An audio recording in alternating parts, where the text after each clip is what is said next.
মহাত্মা গান্ধীর ৭৯তম শহীদ দিবসে মনরেগা ঘি বাঁচাও অভিযান অবস্থান ও সত্যাগ্রহ শুক্রবার ঠিক সকাল 11টায় ধর্মতলা মেজর রোডের সংযোগস্থলে গান্ধী মূর্তির পাদদেশে পশ্চিমবঙ্গ প্রদেশ কংগ্রেস কমিটির আহ্বানে মহাত্মা গান্ধীর ৭৯তম শহীদ দিবসে মহাত্মা গান্ধীর প্রতিকৃতিতে পুষ্পস্তবক দিয়ে শ্রদ্ধা জ্ঞাপন এবং মনরেগা বাঁচাও অভিযান অবস্থান ও সত্যাগ্রহ আন্দোলন। সত্যাগ্রহ চলে বিকেল ৪টে পর্যন্ত। উপস্থিত ছিলেন পশ্চিমবঙ্গ প্রদেশ কংগ্রেস কমিটির সভাপতি শুভঙ্কর সরকার, প্রাক্তন সাংসদ প্রদীপ ভট্টাচার্য, আশুতোষ চ্যাটার্জি সহ অন্যান্য নেতৃবৃন্দ এবং কংগ্রেসের সকল সদস্য। শম্পা দাস, সম্পাদক, দৈনিক নগর সংবাদ, নগর সংবাদ 24.com, নগর টিভি, ভারত, কলকাতা ব্যুরো ও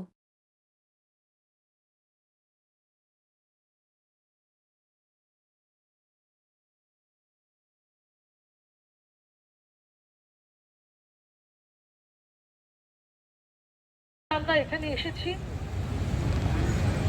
জাতির জনক তার আত্মোৎসর্গ দিবসকে স্মরণ করতে এবং তার কীর্তিকে ভুলিয়ে দেওয়ার যে কুকীর্তি শুরু হয়েছে সেটাকেও আমরা মানুষের কাছে তুলে ধরার জন্য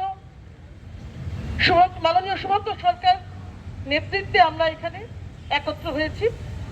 আমি এখন একটি স্বরচিত কবিতা পাঠ করব। আমি আবৃত্তি করতে জানি না।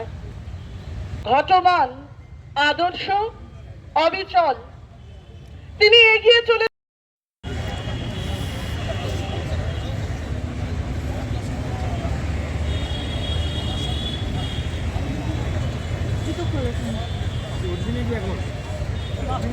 দৌড়ে দৌড়ে চিনতে পারছিলাম না। আমি দেখেছি কি ওখানে ছবিটাও তুলে নিয়েছো, ছবি তুলে নিয়ে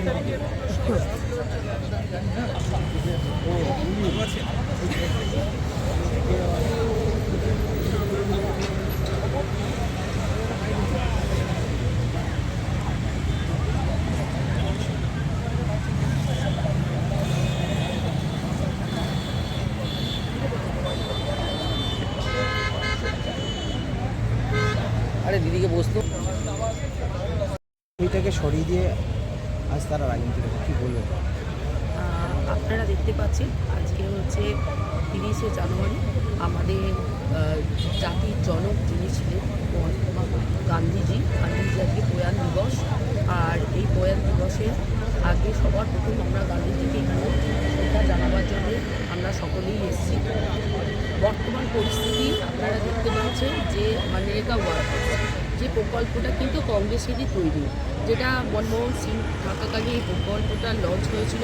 এটা কিন্তু সম্পূর্ণ সোনিয়াজির চিন্তাধারা, যে গ্রামের আর্থিক অবস্থা যাতে উন্নতি হয় আর যাতে পরিযায়ী শ্রমিক যাতে না যেতে হয় বাইরে, তারা যেন স্থানীয় জায়গায় কাজ পায়, সেই কথা চিন্তাভাবনা করে এই এখন আবার শ্রদ্ধা নিবেদন